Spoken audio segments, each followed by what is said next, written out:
120 metre लंबा, यानी लंबा कह दिया, लंबा 120 मीटर लंबे एक बेलन का व्यास, डायमीटर व्यास कह दिया 80 सेंटीमीटर है। कितना है?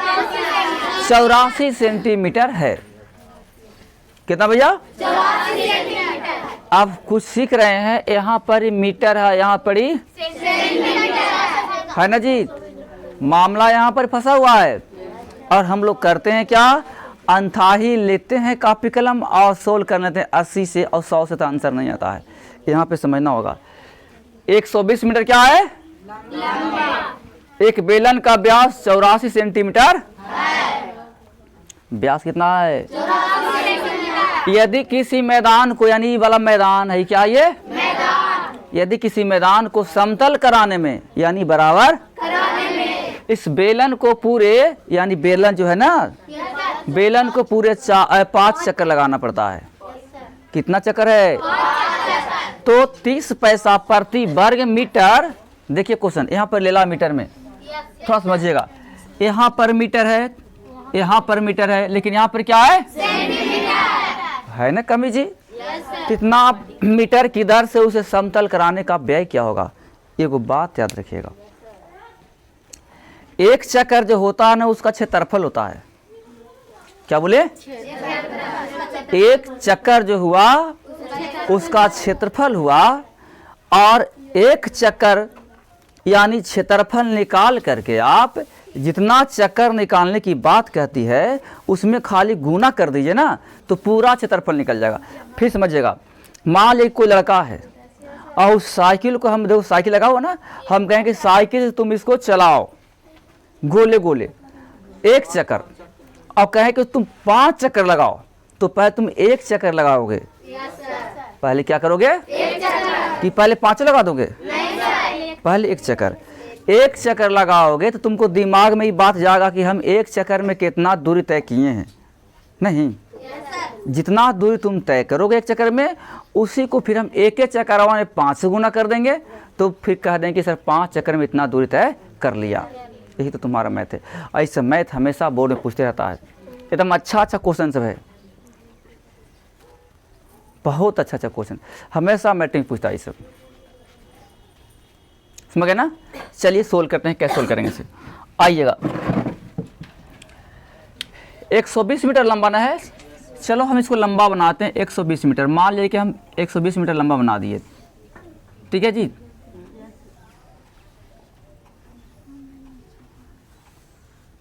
हो गया। ये बेलन है, क्या ये बेलन 120 मीटर लंबा है, यहाँ से लेकर के यहाँ तक ला, ठीक है? तो जो लंबा होता है वही ऊंचाई बनता है जी। व्यास कितना है जरा देखो तो? 84 सेंटी ना। बताइएगा, हमरा 84 से काम नहीं होगा, क्योंकि यहाँ मीटर है, यहाँ मीटर, उसको बना देना वो मीटर में।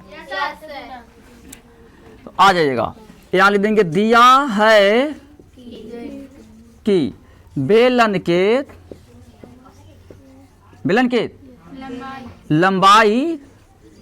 लंबाई को ही कहते हैं एच, ऊंचाई बराबर क्या हो जाएंगे 120 मीटर। यहाँ पर सही है क्योंकि यहाँ पर मीटर है तो यहाँ पर मीटर है। अच्छा, व्यास कितना कहें आप लोग?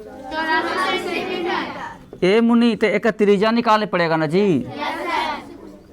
त्रिज्या इक्वल टू 84 बटा के बराबर 21 सेंटीमीटर। लेकिन हमको जरूरत है किसका? 42 आएगा, 42 नहीं।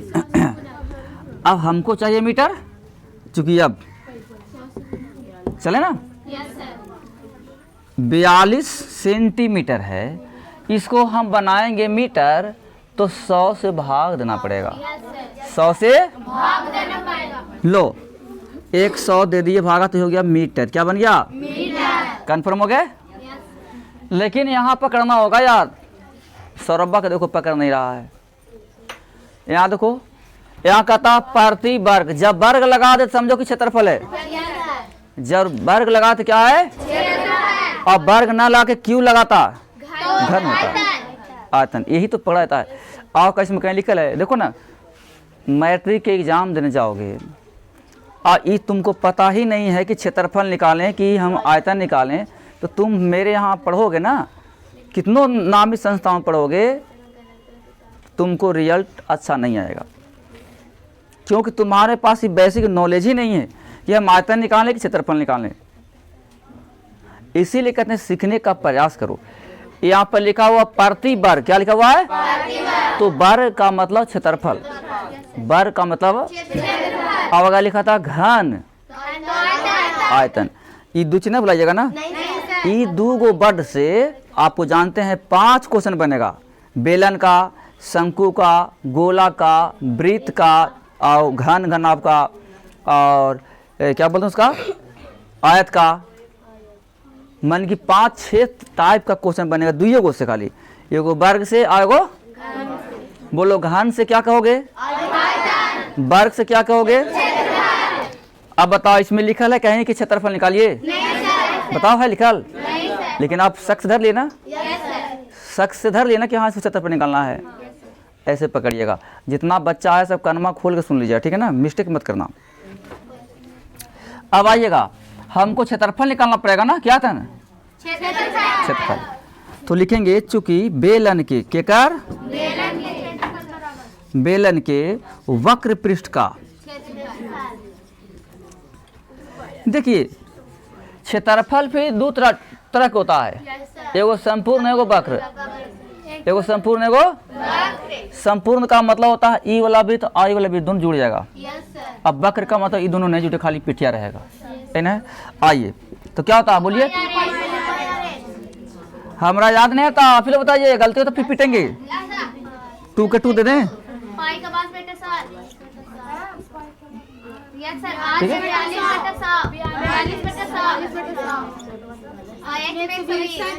कितना, बस 7 छक्का 1 0 से, कोई दिक्कत? लेकिन एगो बात याद रखिएगा, एक चक्कर के निकला, हाँ बोलो, नहीं छोड़ दीजिए, कहाँ काटिएगा, 0 का मैथ हल्का होता है, काटे कुटी वाला भारी होता है, इसे नहीं काटे हैं, 0 नहीं नीचे, हल्का है मैथ। देखिएगा, ये हम क्षेत्रफल निकाले ना, तो अभी हमने आपको क्या बताया, क्षेत्रफल निकाले तो एक बार होगा, क्या होगा, ठीक है, हमको 5 बार निकालना। देखो यहाँ पर लिख दिया 5 चक्कर, तो लिखेंगे पूरे 5 चक्कर ना, चक्कर में मैदान का क्षेत्रफल, मैदान का क्षेत्रफल, तो 2 गुना के 22 गुना के 6 गुना के 12, अब बटा के 10 ना, अब गुना के 5, क्योंकि 5 एक चक्कर के निकाले हैं, अब हो गया 5 चक्कर के 5 से गुना, अगर मैथ में कहा 10 चक्कर 10 से गुना, 3 चक्कर 3 से गुना, जितने चक्कर कहेंगे गुना। बताइएगा, 5 दूनी के 10 होगा जी, इससे ही गोल होगा जी, कितना आसान हो गया। अब आइएगा, 22 बतिल से, 22 गुना के 12, ठीक है। अब लाना है इतना, गुना करो इसको, तो 3 2 दूनी के 4 के 4, ठीक है, और 3 दूनी के 6, 6 और 2 8 के 8, ठीक है, 2 इकाई 2 और 3 5 के 5 और 1 इकाई 1, इतना मीटर स्क्वायर, कितना मीटर? हाँ, अब देखिएगा, कहता है ना कि 30 पैसा प्रति वर्ग मीटर, यानी 1 वर्ग मीटर हम लोग समतल करते हैं तो 30 पैसा लगता है, और पूरा मैदान को समतल करेंगे तो कितना पैसा लगेगा। फिर सुनिएगा, 1 मीटर अगर हम समतल करते हैं, 1 मीटर, 1 मीटर कितना बोले? 1 मीटर, मात्र 1 मीटर हम प्लेन करते हैं, निपते हैं, पोतते हैं, तो 1 मीटर के लिए मेरा लगता है 30 पैसा। लेकिन अब हम मैदान में क्या करेंगे, पूरा मैदान को समतल करेंगे, पूरा मैदान, पूरा ही मैदान जितना है ना ग्राउंड, सबको समतल करेंगे। यानी मेरा मैदान तो है इतना 1584 मीटर स्क्वायर, अब सबको प्लेनिंग करेंगे, तो अब तो पैसा बढ़ जाएगा ना? Yes sir. नहीं, यस सर। बस जैसे एक कलम लेंगे तो कम पैसा लगेगा, और इसी तरह से अगर 25 वो लेंगे तो ज़्यादा पैसा लग जाएगा। Yes sir. बस इसी टाइप का क्वेश्चन हो गया। लिखेंगे चूंकि 30 पैसे प्रति वर्ग मीटर के दर से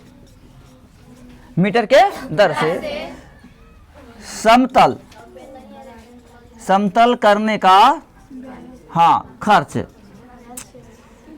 याद रखिए सब लिखने का तरीका पहला यही है, लिखने का तरीका गौर करिए कैसे लिखा जाता है क्वेश्चन। यहाँ हम पढ़े हैं और इसको अपने लैंग्वेज में कन्वर्ट करके यहाँ लिख रहे हैं, ठीक है ना, तब काबिल बनिएगा। ऐसे आओगे जाओगे कुछ फायदा नहीं होगा, फिर वही वाला हो जाएगा हाल, जितना हम लोग हल्ला में थे वही हो जाएगा हाल। पीछे वाला कुछ पता नहीं लगेगा और आगे वाला कोची है सर, और पीछे वाला बातें करते रह जाएगा, ठीक है। तो आइए खर्च निकाल रहे हैं टोटल। हमको तो 1584 है जी, मीटर है ना जी, है कि नहीं, और गुना करना है 30 से, लेकिन याद रखिएगा 30 पैसा है, क्या है 30 पैसा। ऐसा करो पैसा को बना दो रुपया, बटा में 100, अब हो गया ये रुपया। क्या हो गया भैया, एगो से एक, अब गुना कर लेंगे इसको, 4 तिहाई 8 तिहाई 24 और 1 और 15 तिया 45 2 47, 1 जीरो है ना जी, यहाँ पे आ जाएगा इतना रुपया। कितना आंसर दिया दो तो 475 रुपया 20 पैसा है आंसर। कोई दिक्कत किसी को, थोड़ा बहुत किसी को। गोला क्या भैया, गोला देखते ना, गोल होता है जी, हाँ, गोला को पिघलाकर बेलन के रूप में बनाया गया है। गोला को पिघलाए हैं भट्टी में, क्या कर दे उसको पिघला दिए, हाँ, और पिघला करके बना दिए हैं बेलन। क्या बना दिए, अब कह रहा है कि जिसका त्रिज्या 6 सेंटीमीटर है। बेलन की ऊंचाई याद करें बाबू, देखो कितना सुंदर मैथ है। 2 चीज में आया है, एक आया है बेलन, ये क्या बनाए, गोला बनाए, और इसी को पिघलाएंगे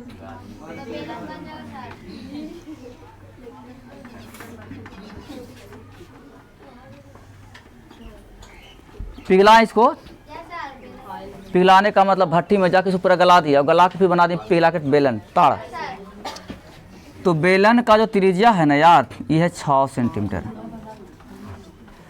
और इसका जो त्रिज्या है इसे कितना है 4.2 सेंटीमीटर, ठीक है। एक बात सुनिएगा, सब कोई कान खोले है, सब कोई, आइए सुनिए। एक बार एक ही क्वेश्चन में 2-3 गो के नाम आ जाए, बेलन का, शंकु का, गोला का, घन का, घन कुछ भी हो, लेकिन 2-3 गो के नाम आ जाए, और पिघलाने की बात कहे, क्या बोले हैं, पिघलाने की बात कहे, गलाने की बात कहे, सड़ाने की बात कहे, तो वहाँ पे समझ जाओ कि आयतन है। चर्चा किसका है, क्योंकि पिघलावे से आयतन बदलता नहीं है, लेकिन पिघलावे से क्षेत्रफल बदल जाएगा।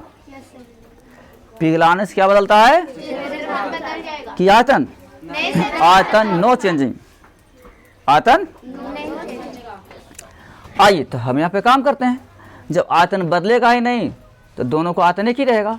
आओ माना कि पहले लिख देते हैं, दिया कि नहीं, दिया है कि, ठीक है, गोले की त्रिज्या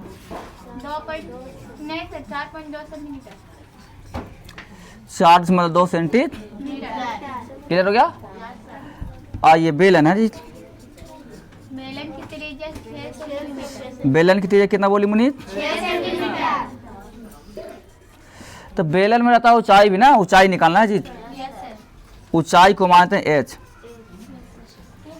क्या माना, माना, ये माना है अपना मन से, चूंकि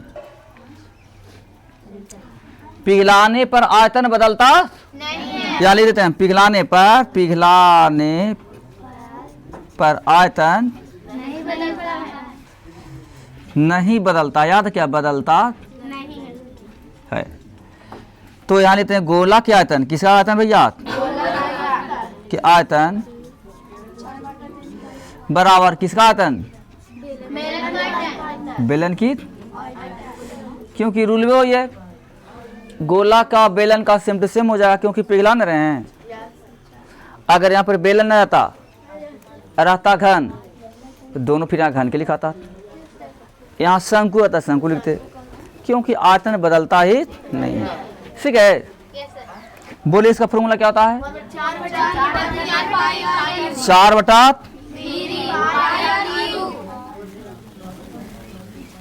इसको बोलिए।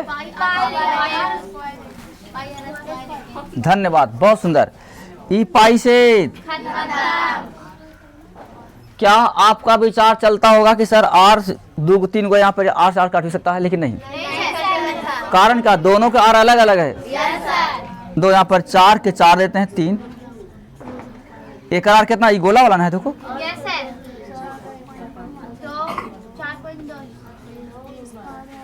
3 बार। इजकल टू इसका आर कितना है?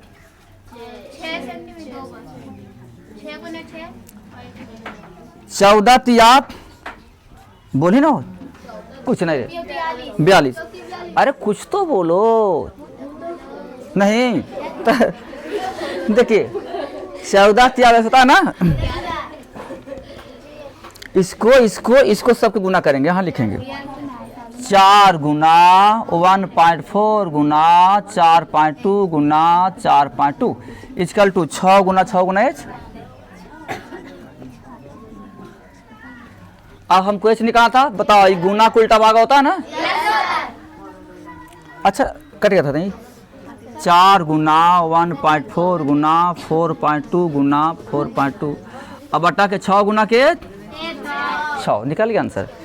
आइएगा 6 सते 0.7, 6 सते कट गया, 14 चको 10 मान लगवा देना, 7 सते। अब गुना कर देंगे, आंसर आ जाएगा